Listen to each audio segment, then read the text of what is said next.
ये कार्डिगन मैंने जो नेक से बनाई है, इसकी मैंने आर्म होल तक की वीडियो पहले डाल दी है। तो आर्म होल से आगे को मैंने इसको किस तरीके से बनाया है मैं आपको ये बता रही हूँ। हेलो दोस्तों, आपका स्वागत है एक बार फिर से मेरे एक नए वीडियो के साथ। तो ये नेक्स्ट पार्ट है इस कार्डिगन का। मैंने इसको यहाँ जो आर्म होल है, आर्म होल तक आपके साथ मैं इसको शेयर कर चुकी हूँ। तो इससे आगे को मैंने किस तरीके से बनाया है मैं आपको एक शॉर्ट रिव्यू बता दे रही हूँ। एक जो स्लीव्स है मैं रेडी कर चुकी हूँ, यहाँ तक की वीडियो मैंने डाल दी है। तो इससे आगे को मैंने क्या किया, इधर मैंने जो स्लीव्स के लिए ये 40 फंदे मैंने यहाँ पर लिए हैं। 40 फंदे में स्लीव्स के लिए आगे को मैंने यहाँ पर 2 रो सिंपल बनाई है, यानी जो सीधी है वो सीधी बनाई है 2 रो। ये 40 फंदे मेरे स्लीव्स के हैं। और यहाँ पर मैंने ये 9 पर्ल है, यानी 9 2 यानी 18 रो यहाँ पर बनी हुई है। ये 2 रो प्लेन बनी है, 18 रो यहाँ पर उल्टी वाली बनाई है, यानी पर्ल वाली बनाई है। उसके बाद ये आगे को फिर से मैंने यहाँ प्लेन बनाया हुआ है। आगे ये फिर 14 रो है मेरी। 14 रो प्लेन बनाने के बाद फिर 4 रो मैंने फिर पर्ल की बना ली है। फिर इसके बाद फिर से 14 रो मेरी फिर से प्लेन चली है, यानी 14 रो फिर से मैंने प्लेन बना ली है।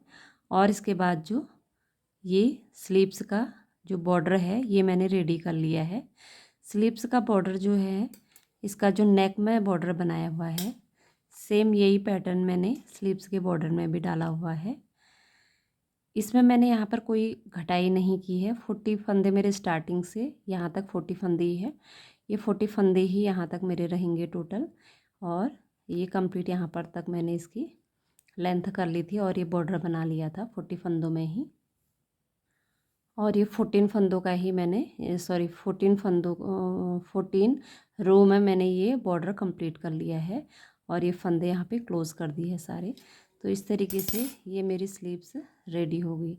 इसका डिज़ाइन कुछ इस तरीके से आ रहा है, जैसे ये नेक है,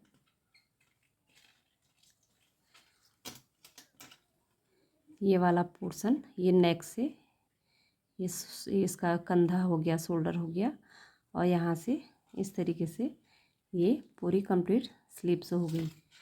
अब इसकी जो सेकंड स्लीव है, दूसरी वाली स्लीव्स को मैं अभी बना रही हूँ। इसका ये देखिए, ये हो गया पार्ट। और ये नेक का इस तरीके से डिज़ाइन आएगा, इस तरीके से डिज़ाइन आएगा, ये डिज़ाइन आएगा। ये स्लीव्स हो गई और ये वाली स्लीव्स अब मैं बना रही हूँ। सेम उसी तरीके से रिपीट होगा इसमें भी। जो पैटर्न हमने ये वाली स्लीव्स में डाला है इधर वाली में, यही सेम इसी तरीके से इस वाली स्लीव्स में भी मैं बना लूँगी। यहाँ पर सेम उसी तरीके से मैंने पहले 2 रो प्लेन की बना ली और उसके बाद यहाँ पर हमने 18 रो ये पर्ल की बना ली। इस तरीके से जैसे ये है, ये 18 रो पर्ल की है, तो ये 18 रो पर्ल की हो गई है।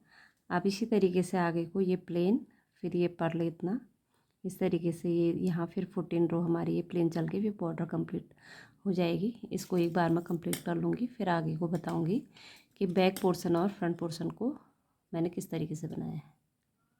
अभी सेकंड स्लीव से भी तैयार करने के बाद मैंने सारे फंदे इस सर्कुलर निडल में ले लिए हैं, जो बैक पोर्शन और फ्रंट पोर्शन के फंदे हैं। बाकी जो पर्ल रो है मैंने 18 रो पर्ल की बना ली है। जैसे ये स्लीव्स में मेरी 18 रो बने हैं, यानी 9 पर्ल आने चाहिए, तो ये बना दिया है।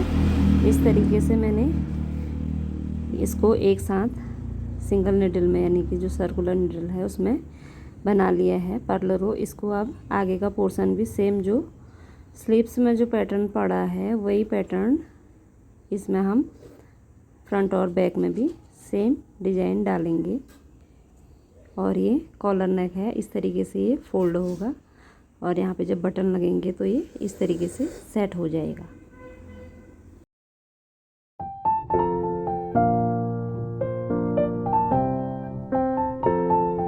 अब इसे मैंने थोड़ा और बना लिया है। लगभग हमारा जो ये बाजू का जो ये वाले डिजाइन पैटर्न बना है, ये पर्ल 2 पर्ल लाइन के बाद की जो प्लेन रो है उसमें मैं अभी आ गई हूँ। तो दोनों जो स्लीव्स में जितनी भी मैंने रो बनाई है उतनी ही हम यहाँ पर बनाएंगे सेम रो। अगर 1-2 ज़्यादा हो जाएंगे तो उससे कोई फ़र्क नहीं पड़ेगा। तो स्लीव्स में आपको जो है इक्वल बनानी चाहिए, क्योंकि दोनों स्लीव्स बराबर होनी चाहिए। तो इस तरीके से ये मेरी कंप्लीट हो चुकी है।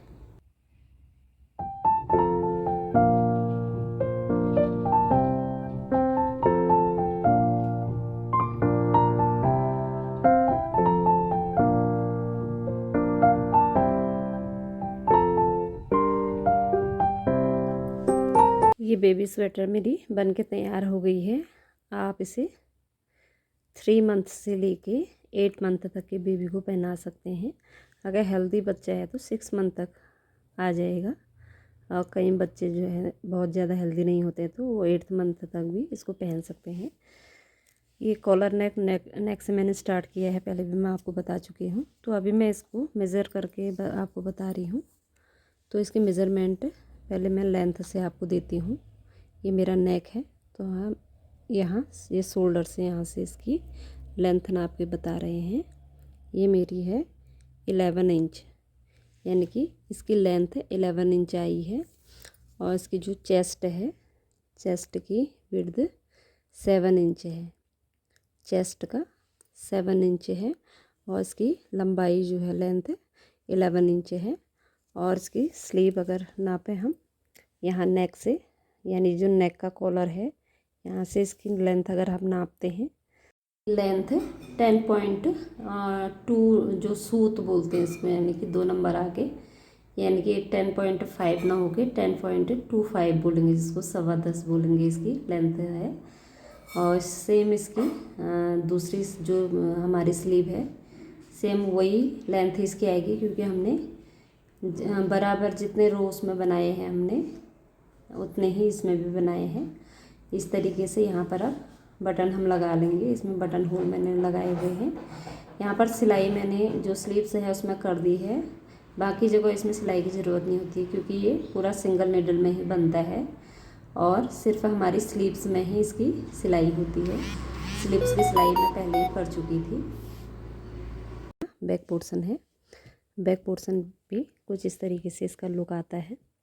तो लेंथ सेम ही रहती है, फ्रंट हो या बैक हो, क्योंकि आप एक ही नीडल में इसको बना रहे हैं। तो यहाँ ये नेक से तो लेंथ इसकी कम आएगी, पर यहाँ जो शोल्डर से सेम वही लेंथ आएगी जो फ्रंट साइड में आई है 11। इस तरीके से ये बन के रेडी हो गई है। ये बैक पोर्शन है और ये फ्रंट पोर्शन। इस तरीके से छोटे जो बच्चे होते हैं, न्यूली बॉर्न होते हैं, उनको जैसे ओपन स्वेटर हम पहनाते हैं तो इजीली उनको पहनाने में और उतारने के लिए हमको आसान रहता है, इजीली पहनाई जा सकती है। और अगर बंद गले के हम बनाते हैं तो उसमें थोड़ा सा दिक्कत आती है, क्योंकि बच्चे बहुत छोटे होते हैं तो पहनाने में और उतारने में दिक्कत आती है। तो ज़्यादातर ओपन ही स्वेटर उनको पहनानी चाहिए सर्दियों में, तो ये आसानी रहती है पहनाने और उतारने के लिए। तो इस तरीके से ये कुछ हटके पैटर्न मैंने इसका बनाया है। नेक से ही स्टार्ट हुआ है, नेक से, और यहाँ पर सेम पैटर्न यहाँ फ्रंट बैक और ये स्लीव्स में भी गया है। तो यदि आपको ये मेरी स्वेटर का डिज़ाइन पसंद आए तो ज़रूर अपने दोस्तों के साथ और अपने फैमिली मेम्बर्स के साथ शेयर कीजिएगा। और यदि कोई डाउट हो तो आप कमेंट कर सकते हैं। और इसके साथ ही कुछ और नए डिज़ाइन के साथ मैं एक बार फिर से आपसे मिलूँगी। तो यदि आपको ये पसंद आए हैं या आप नए हैं तो मेरे चैनल को ज़रूर सब्सक्राइब कीजिएगा और लाइक भी कीजिएगा वीडियो को। और आप अपने विचार कमेंट के थ्रू मेरे तक पहुंचा सकते हैं, मुझे भी इससे मोटिवेशन मिलता रहेगा। तो thank you friends, take care and bye bye.